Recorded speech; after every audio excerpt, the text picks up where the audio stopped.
Hello friends, आपका स्वागत है हमारे चैनल ग्लांस अकेडमी पर। फ्रेंड्स, हम घटना चक्र में बायोलॉजी में वर्गीकी चैप्टर पढ़ रहे हैं। वर्गीकी में हम आइए क्वेश्चन नंबर 110 करते हैं। कथन और कारण दिया हुआ है। कुछ जीवाणु अपना भोजन संश्लेषित कर सकते हैं। क्या जीवाणु अपना भोजन बना सकते हैं, ये कह रहा है। इन जीवाणुओं में हरा पदार्थ जो हरित लवक कहलाता है पाया जाता है। इसका आंसर है सी, ए सही है और आर गलत है। आइए इसका एक्सप्लेनेशन देखते हैं क्या कह रहा है। पोषण के आधार पर जीवाणु परपोषी और स्वपोषी दोनों होते हैं। स्वपोषी जीवाणु जो होते हैं कार्बन डाइऑक्साइड तथा अकार्बनिक पदार्थों से अपना भोजन स्वयं बना लेते हैं।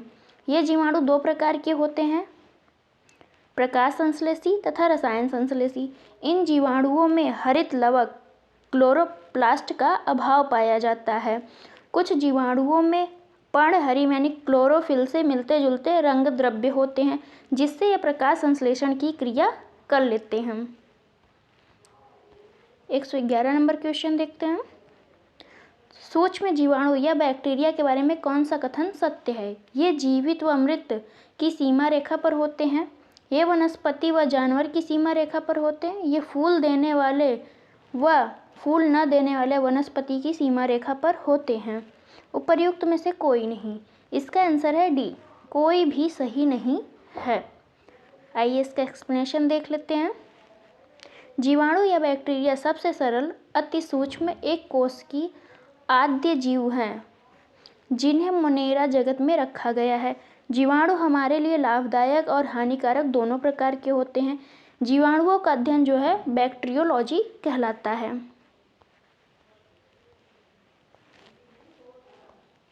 क्वेश्चन नंबर 112 को देखते हैं क्या कह रहा है।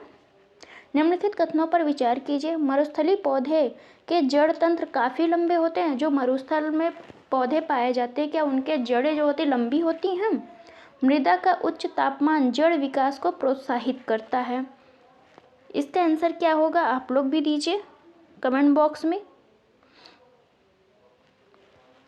इसका आंसर है सी, ए सही है और आर गलत है। मरुस्थल में क्या होता है कि पौधे जो होते हैं वो उनकी जड़ें काफ़ी लंबे तक नीचे तक जाती हैं। किस लिए जाती है? क्योंकि पानी उनको मिल सके, पोषक तत्व मिल सके, इसलिए। आइए इसका एक्सप्लेनेशन देखते हैं। मरुस्थलीय पौधे के अंतर्गत कैक्टस, मदार, घिक्वार इत्यादि पौधे आते हैं, जो कि शुष्क वातावरण में अपना जीवन चक्र पूर्ण कर लेने की क्षमता रखते हैं। इन पौधों में जड़ तंत्र, रूट सिस्टम मृदा से जल की खोज के लिए काफ़ी लंबे हो जाते हैं तथा इनके छोटे तने रूपांतरित एवं कभी कभी भूमिगत हो जाते हैं। क्वेश्चन नंबर 113 है। मरुस्थलीय पौधे की जड़ें लंबी होती हैं, क्यों होती हैं? भूमि का उच्च तापमान जड़ों को लंबा होने हेतु प्रोत्साहित करता है। जड़ें पानी की तलाश में लंबी हो जाती हैं। भूमि में पानी नहीं होता है, अतः यह सख्त होकर जड़ों पर दबाव डालती है, जिससे वह लंबी हो जाती है। जड़ें सूर्य की गर्मी के विपरीत दिशा में बढ़ती हैं। तो इसका आंसर हो जाएगा बी, क्योंकि जड़ें पानी की तलाश में लंबी हो जाती हैं। 114 मरुस्थल में फ्रीटोफाइट्स मिलते हैं, यानी ऐसे पादप जिनमें रसाल स्तंभ होता है, पत्तियों में वसा संग्रहण होता है, लंबी मूसला जड़ें होती हैं, छोटी तथा कांटेनुमा पत्तियां होती हैं। अभी हमने बताया कि मरुस्थल में जो पेड़ पाए जाते हैं या जो भी छोटे मोटे पौधे पाए जाते हैं, उनकी जड़ें जो होती है लंबी होती हैं। क्यों होती है? पानी की खोज में लंबी होती हैं, जिससे वो जीवित रह सके। तो इसका आंसर हो जाएगा सी।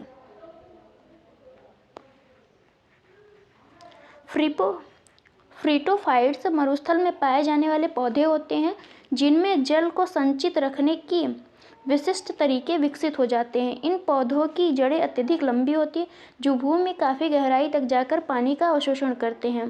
फ्रीटोफाइट्स की जड़ें वस्तुतः 25 से 30 मीटर तक लंबाई ग्रहण करके भूमिगत जल की सतह तक पहुंच जाती हैं। क्वेश्चन नंबर 115 देखते हैं। शुष्क जलवायु के भली भांति अनुकूलित पेड़ पौधे को कहते हैं अधिपादप, मरुद्भिद, जलोद्भिद, मध्यपादप। तो इसका आंसर है बी।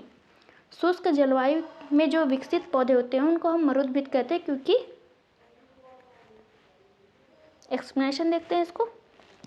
शुष्क वातावरण या मरुभूमि जैसे वातावरण में पाए जाने वाले पेड़ पौधों को मरुद्भिद कहते हैं, जो कि अपने शरीर को शुष्क वातावरण के प्रति पूर्णतः अनुकूलित कर लेते हैं। जल के उत्सवेदन को कम करने के लिए इनकी बाह्य त्वचा मोटी उपचर्म की होती है। पत्तियां कांटों में परिवर्तित हो जाती हैं। इसके अंतर्गत नागफनी, मदार, नेरियम, ब्रायोफिल्म इत्यादि पौधे पाए जाते हैं। मरुस्थल में ये सारे पौधे पाए जाते हैं जहाँ पानी के अभाव होते हैं। जैसे नागफनी में देखो, उसके जो पत्तियां होती हैं कांटे होती है पत्तियों में, उसकी पत्तियां ही कांटेनुमा हो जाती हैं। क्वेश्चन नंबर 116 को देखते हैं। मरुभूमि के पादप अधिकतर होते हैं विविपेरस, मांसल, साकी, विषमपर्णी। अभी हमने पढ़ा मांसल होते हैं। मरुभूमि में पाए जाने वाले पौधे के कुछ भाग को जल संचित रखने के लिए अधिक मांसल तथा स्थूल होते हैं, यानी मोटे होते हैं। Question number 117। पौधे जो नमक युक्त मिट्टी में उगते हैं क्या कहते हैं? जीरोफाइट, हाइड्रोफाइट, हेलोफाइट और सक्यूलेंट। तो इसका आंसर है सी, हेलोफाइट। लवण मृदोद्भिद या हाइलोफाइट उन पादपों को कहते हैं जो उच्च लवण युक्त जलीय मृदा में उगते हैं। Question number 118। निम्नलिखित कथनों पर विचार करना है। जेली रुदन का कारण अम्ल की अधिकता है। गन्ने के लिए सर्वाधिक अनुकूल जैव उर्वरक राइजोबियम है। नमकीन पानी में पाए जाने वाले पौधे थैलोफाइट्स कहलाते हैं। सुषुप्ता अवस्था तोड़ने वाला हार्मोन साइटोकाइनिन है। इसका आंसर है डी, 1 और 4 सही है।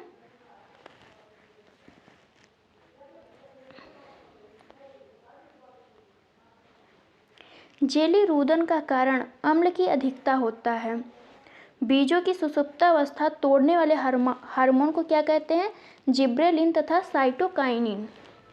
गन्ने के लिए सर्वाधिक अनुकूल जैव उर्वरक एसिटोबैक्टर है।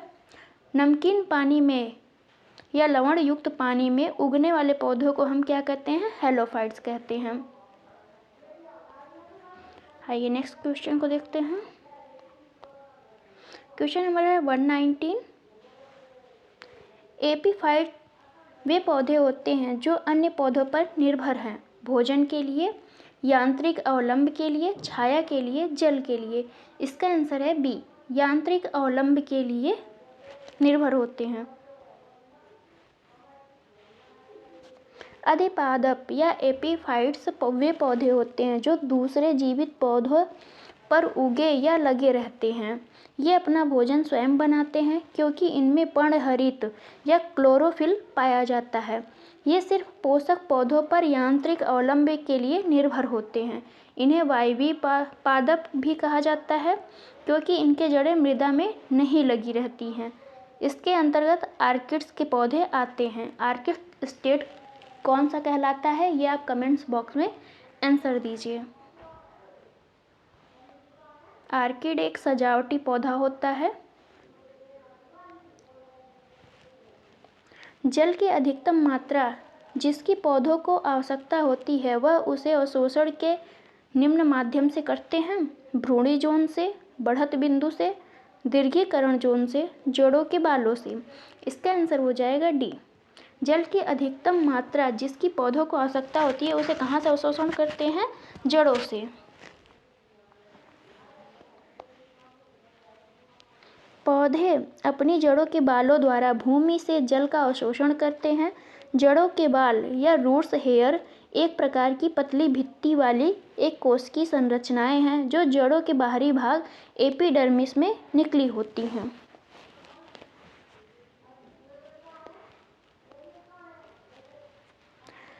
हाइड्रोफाइट कहते हैं एक सामुद्रिक जानवर को, एक जलीय पौधे को, एक पौधीय रोग को, एक जड़ रहित पौधे को। तो इसका आंसर है बी, हाइड्रोफाइट एक जलीय पौधे को कहा जाता है। बहुत अधिक जल H2O वाले स्थान पर जाने वाले पौधों को क्या कहते हैं? हाइड्रोफाइट या जलोद्भिद भी कहते हैं। इनमें बड़े बड़े अंतराकोशिकीय स्थान होते हैं जिनमें वायु भरी होती है, जो कि पौधों को तैरने में सहायक होते हैं। इन पौधों में यांत्रिक ऊतक भी बहुत कम विकसित होता है, उनका पूर्ण अभाव होता है। यांत्रिक ऊतक क्या करते हैं? या तो बहुत कम विकसित होते हैं या तो पूर्णतः अभाव होता है। क्वेश्चन नंबर 122 देखते हैं। पौधों द्वारा ली गई विकिरण ऊर्जा निम्न परिणाम देती है। कौन सा परिणाम देती है? जल का प्रकाश अपघटन, क्लोरोफिल का ऑक्सीकरण, ऑक्सीजन का अपचयन, कार्बन डाइऑक्साइड का ऑक्सीकरण। तो इसका आंसर हो जाएगा ए, पौधों द्वारा ली गई विकिरण ऊर्जा निम्न परिणाम क्या देती है? जल का प्रकाश अपघटन देती है।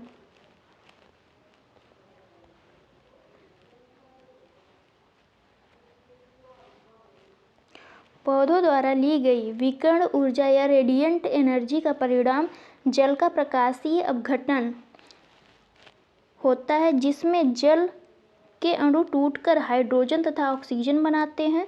इसमें हाइड्रोजन आयन इलेक्ट्रॉन का वाहक कार्य करता है। जल का प्रकाशीय अपघटन प्रकाश क्रम में संपन्न होता है। क्वेश्चन नंबर 123 को देख लेते हैं, क्या कह रहा है। निम्नलिखित में से कौन से जीव अपरदहारी या डेट्राइटिवर हैं? केचुआ, जेलीफिश, मिलीपीड, समुद्री घोड़ा, काष्ठयुका या वुडलाइस। नीचे दिए गए कूट को पहचानिए, कौन सा कूट इसमें से सही है। तो इसका आंसर है सी, 1, 3, 5। केचुआ, मिलीपीड्स और वुडलाइस जो हैं ये हमारा सही आंसर है। डेट्राइटिवर्स या अपरदहारी हेटेरोट्रॉफ है जो अपना पोषण अपरद या मृत सड़े गले पदार्थों व जानवरों को खाकर प्राप्त करते हैं, जैसे केचुआ, काष्ठयुका, वुडलाइस या मिलीपीड्स अपरदहारी हैं। अपरदहारी उन्हें कहते हैं जो सड़े गले पदार्थों को खा के जीवित रहते हैं। निम्न में से किसका सुमेल सही नहीं है? स्वजीवी उत्पादक, परोपजीवी उपभोक्ता, मृतोपजीवी विबंधक, तृणभक्षी गौण उपभोक्ता। इसका आंसर है डी। उत्पादक स्वजीवी वे होते हैं जो कि अपना भोजन स्वयं बना लेते हैं। उपभोक्ता परोपजीवी होते हैं, अर्थात दूसरे जीवों से अपना भोजन पदार्थ जो होता है वो ग्रहण करते हैं। विबंधक मृतोपजीवी वे होते हैं जो अपना भोज्य पदार्थ मृत जीवों से ग्रहण करते हैं। तृणभक्षी गौण उपभोक्ता न होकर प्राथमिक उपभोक्ता होते हैं। वे क्या होते हैं? शाकाहारी होते हैं। जो उपभोक्ता होते हैं वो शाकाहारी होते हैं। क्वेश्चन नंबर 125 क्या कह रहा? प्रथम पोषक स्तर के अंतर्गत आते हैं शाकाहारी जंतु, मांसाहारी जंतु, सर्वभक्षी जंतु, हरितपादप जंतु। तो इसका आंसर है डी, हरितपादप जंतु। वे सभी पौधे जो कि प्रकाश संश्लेषण के द्वारा भोजन का निर्माण करते हैं प्राथमिक पोषक या उत्पादक कहलाते हैं। पौधे जो है प्रकाश संश्लेषण हरे रंग के लवक यानी क्लोरोफिल की सहायता से करते हैं। क्लोरोफिल के कारण ही पौधे हरे होते हैं।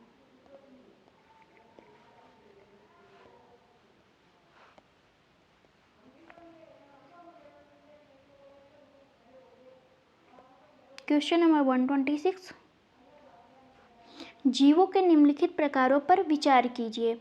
कॉपीपोड, साइनोबैक्टीरिया, डायटम, फोरामिनीफेरा। उपर्युक्त में से कौन से जीव महासागरों की आहार श्रृंखलाओं में प्राथमिक उत्पादक हैं?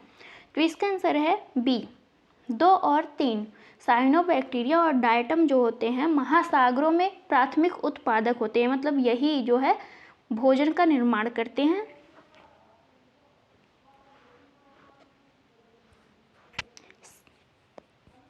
साइनोबैक्टीरिया पानी में प्राकृतिक रूप से पाए जाने वाले सूक्ष्म जीव हैं जो प्रकाश संश्लेषण द्वारा अपना भोजन बनाते हैं। इन्हें नीलहरी शैवाल भी कहा जाता है। डायटम प्रकाश संश्लेषण करने वाले शैवाल हैं। डायटम भी एक शैवाल ही है, जैसे नीलहरी शैवाल वैसे डायटम भी शैवाल है। ये ताजे एवं समुद्री जल दोनों में पाए जाते हैं। ये जलीय खाद्य श्रृंखला के प्राथमिक उत्पादक हैं। फोरामिनीफेरा विषमपोषी जीव हैं जो छोटे जीवों और कार्बनिक पदार्थों का उपभोग करते हैं। कॉपीपोड्स छोटे क्रस्टेशियंस का एक समूह है जो मीठे एवं खारे दोनों तरह के जल में पाए जाते हैं। महासागरों के प्रमुख प्राथमिक उपभोक्ता यही होते हैं, कॉपीपोड्स। 127 नंबर क्वेश्चन को देख लेते हैं। आर्कीबैक्टीरिया के एक समूह को उत्पादन के लिए उपयोग में लाया जाता है, एथेन के, मेथेन के, अम्ल एल्कोहल के। इसका आंसर है बी, मेथेन के।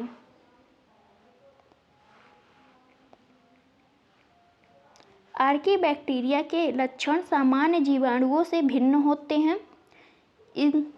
इसके मिथोनोजेंस समूह अवायवीय होते हैं तथा ये दलदल वाले स्थानों और पशुओं के रूमेन में पाए जाते हैं। इनका उपयोग मेथेन के उत्पादन में होता है। आर्कीबैक्टीरिया जो है मेथेन का उत्पादन करते हैं। ये दलदल वाले स्थान प्लस पशुओं में ही इनका निवास होता है, जहाँ पशु होते हैं वहीं पे।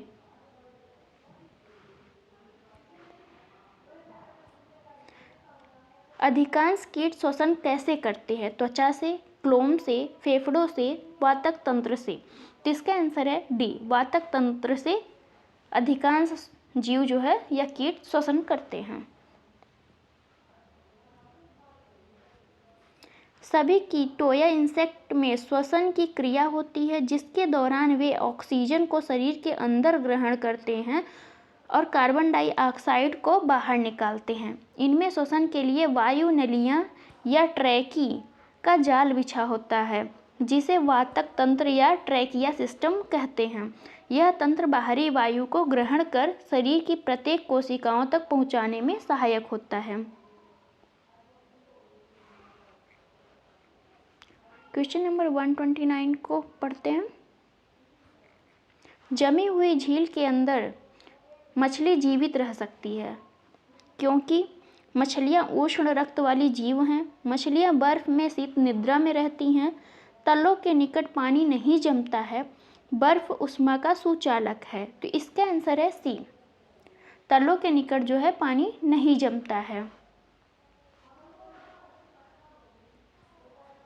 सर्दियों के मौसम में जब बाहरी तापमान जल के हिमांक बिंदु से कम हो जाता है तब झीलों तथा नदियां जम जाती हैं, परंतु इस दशा में झील या नदी केवल ऊपरी परत है। झील और नदी का जो है केवल ऊपरी परत जमता है और नीचे का पानी सेम रहता है, लिक्विड फॉर्म में ही रहता है, इसलिए मछलियां जो है आराम से तैरती रहती हैं। क्वेश्चन नंबर 130 देखते हैं।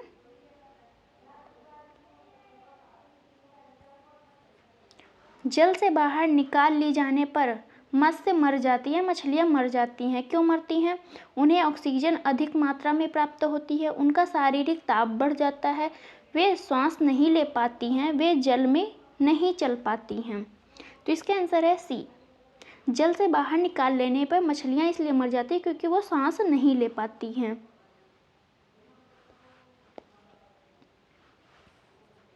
जल से मत्स्य या फिशेस को बाहर निकाल लिए जाने पर वे मर जाती हैं क्योंकि ये श्वसन क्रिया नहीं कर पाती हैं। मछलियों में श्वसन के लिए गलफड़े गिल्स पाए जाते हैं जो कि पूर्णतः जल में घुली हुई ऑक्सीजन को ही ग्रहण कर सकती हैं। क्वेश्चन नंबर 131 को देख लेते हैं। मछलियों में सामान्यतः श्वसन होता है त्वचा द्वारा, नाक द्वारा, गलफड़ों द्वारा, फिन्स द्वारा। अभी हमने पढ़ा कि मछलियों में जो श्वसन होता है वो किसके द्वारा, गलफड़ों या गिल्स के द्वारा होता है, तो इसलिए इसका आंसर हो जाएगा सी। सेब के फल में लाली का कारण क्या है? सेब के फल में लाली का कारण क्या है, मतलब लाल होने का इसका क्या कारण है? Anthocyanin, lycopene, carotene, xanthophyll. तो इसका आंसर है ए, एंथोसाइनिन के कारण जो है सेब लाल होता है, कैरोटीन के कारण गाजर लाल होता है, लाइकोपीन जो है टमाटर में पाया जाता है। आइए इसका एक्सप्लेनेशन देख लेते हैं क्या कह रहा है। सेब के फल में लाली का कारण एंथोसाइनिन नामक वर्णीय लवक है। लाल नारंगी रंग के वर्णक जो है जिसमें कैरोटीन गाजर में होता है, टमाटर में लाइकोपीन वर्णक होता है, पीले रंग में जेंथोफिल या हल्दी में पाया जाता है, चुकंदर में जो है विटानिन या विटानिन होता है।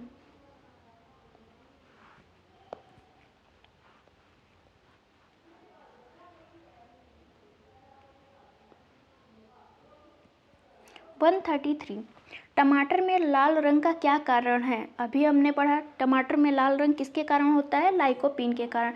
जेंथोफिल हल्दी में पाया जाता है, इसलिए इसका आंसर क्या हो जाएगा, बी।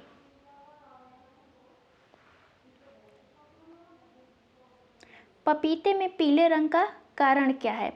पपैन, लाइकोपीन, कैरीथाजैंथीन, कैरोटीन। तो इसका आंसर है सी, कैरीथाजैंथीन पपीते में पीले रंग का कारण होता है।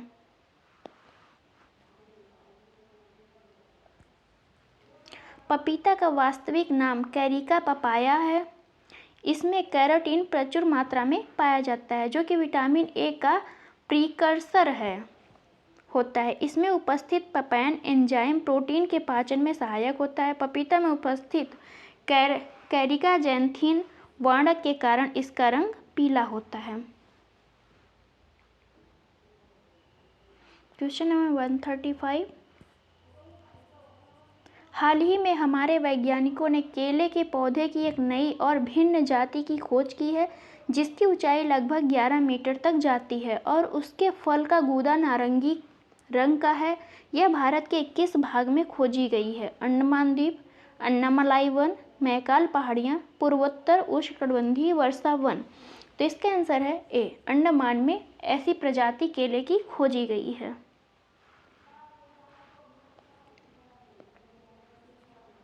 भारतीय वनस्पति सर्वेक्षण बोटेनिकल सर्वे ऑफ इंडिया के वैज्ञानिकों ने अंडमान द्वीप के उष्णकटिबंधीय वर्षा वनों से केले की एक नई प्रजाति को खोजा है जिसे मूसा इंडस अंडोनिमिनस कहते हैं।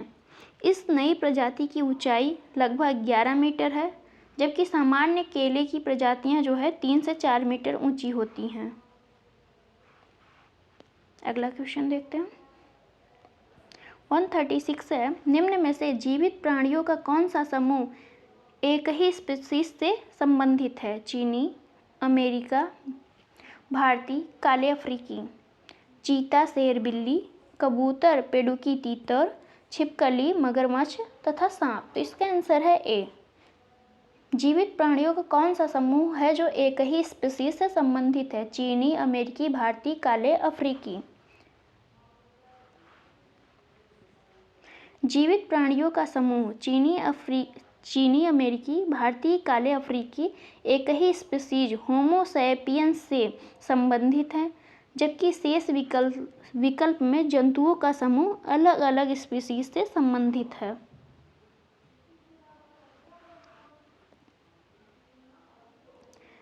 खमीर एक उदाहरण है। खमीर किसका उदाहरण है? जीवाणु का, कवक का, विषाणु का, शैवाल का। इसका आंसर है बी, खमीर जो है कवक का उदाहरण है। कवक के अध्ययन को हम क्या कहते हैं? आप लोग कमेंट बॉक्स में आंसर दीजिए। खमीर एक कोशिकीय सूक्ष्म जीव है। यह शर्करा युक्त कार्बनिक पदार्थों में बहुतायत में पाया जाता है। ईस्ट और मशरूम है। ईस्ट और मशरूम क्या है? शैवाल, नग्नबीजी, फफूंद, फंजाई या कवक, गांठदार जड़ें। तो इसका आंसर है सी, ईस्ट, मशरूम और खमीर ये तीनों क्या हैं? कवक हैं या फंजाई या फिर फफूद हम कह सकते हैं इसका।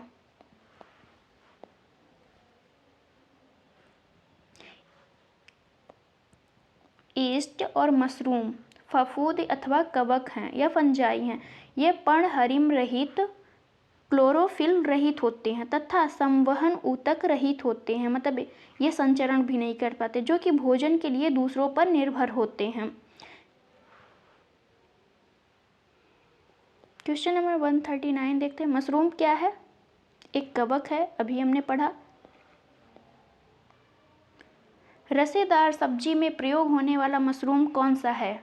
मशरूम होता है, क्या होता है मशरूम? कवक होता है, अभी हमने पढ़ लिया इसका आंसर।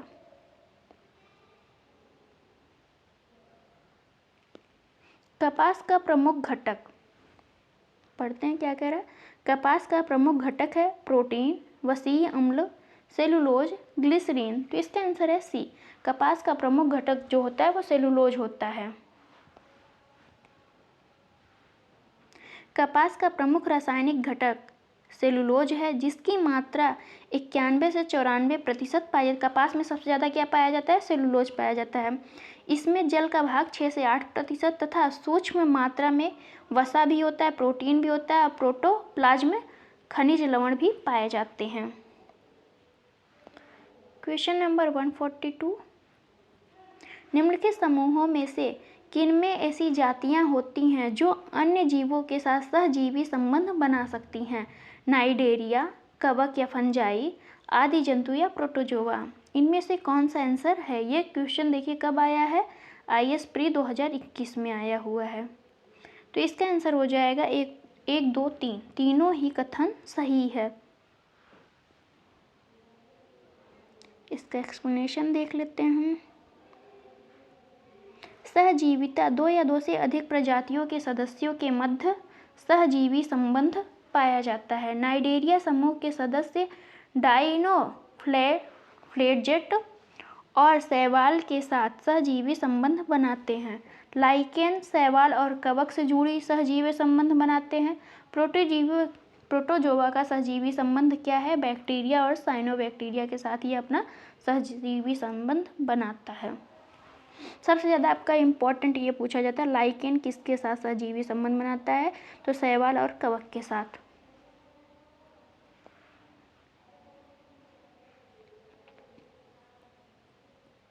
प्रकृति में निम्नलिखित में से किस जीव या किन जीवों का मृदा विहीन सतह पर जीवित पाए जाने की सर्वाधिक संभावना होती है? फर्न, लाइकेन, मांस, छत्रक या मशरूम। तो इसका आंसर है सी, 2 और 3। लाइकेन और मांस जो है मृदा विहीन सतह पर पाए जा सकते हैं।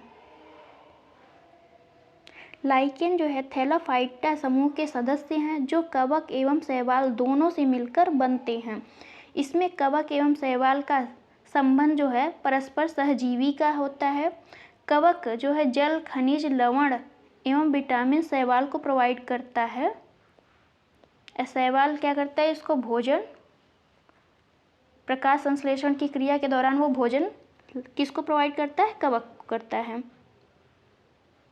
मांस एक बिना पुष्प वाला पौधा है जिनमें तने व पत्ते होते हैं। ये बीजाणु उत्पन्न करते हैं, परंतु इनमें कोई स्पष्ट मूल, जड़ या संरचना नहीं होती है। छाया एवं नमी मिलने पर ये कहीं भी उग सकते हैं। शैवाल और कवक के मिलने से लाइकेन बनता है, जिसे क्या कहते हैं हम?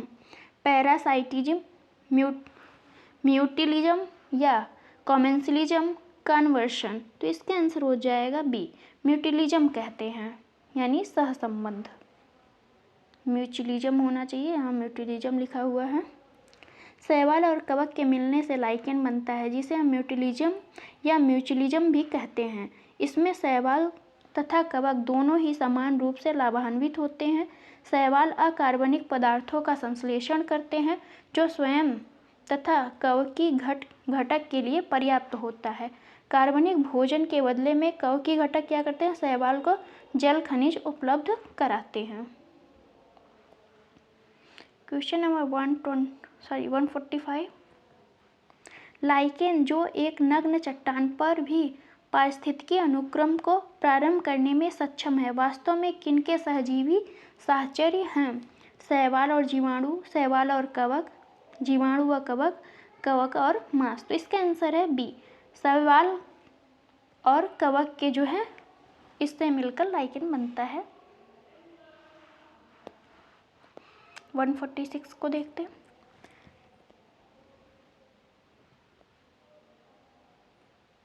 लाइकेन मिश्रित जीव है जो बनते हैं, जो होते हैं किससे? कवक और शैवाल से मिलकर बनते हैं लाइकेन।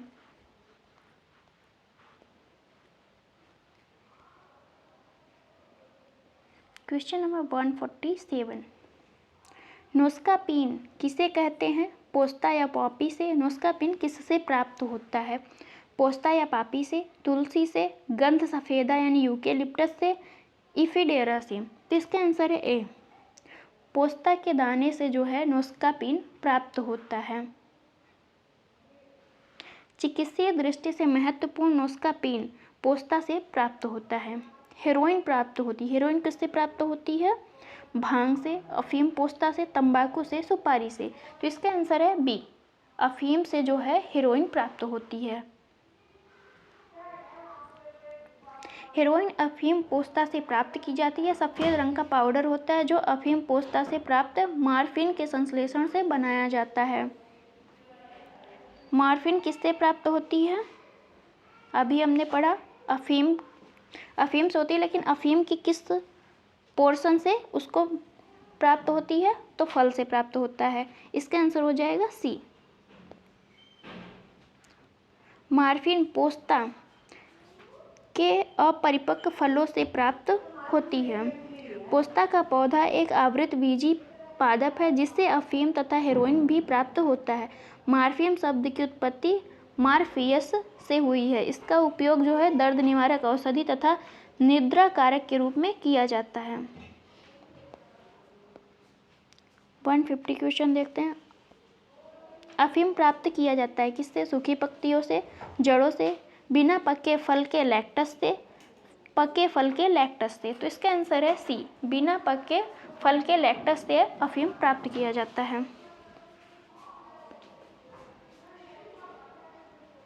क्वेश्चन नंबर 151 है, अफीम पोस्ता पौधे के किस भाग से प्राप्त होता है?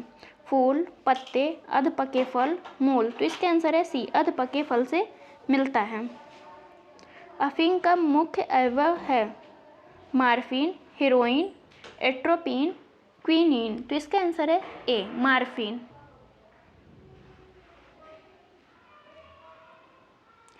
पैपेवर सोमनीफेरम पैपेरेसी कुल का एक प्रमुख पौधा है। इसके अपरिपक्व कैप्सूल के दूधिये लैक्टस से अफीम अर्थात ओपियम प्राप्त होती है। अफीम से अनेक एल्कायड जैसे मॉर्फिन, कोडीन, पैपेवरीन आदि प्राप्त किया जाता है। अफीम मुख्यतः मॉर्फिन नामक एल्कोलाइड्स में पाया जाता है। अफीम अनेक औषधियों में शांतिकर के रूप में प्रयुक्त की जाती है। अफीम की लत जो है हानिकारक होती है। 153 क्वेश्चन, अफीम का वानस्पतिक नाम क्या है? तो इसका है पैपेवर सोमनीफेरम। इसका आंसर हो जाएगा बी। फ्रेंड्स, अब कोशिका चैप्टर आ गया, अब हम इसको पढ़ेंगे कल।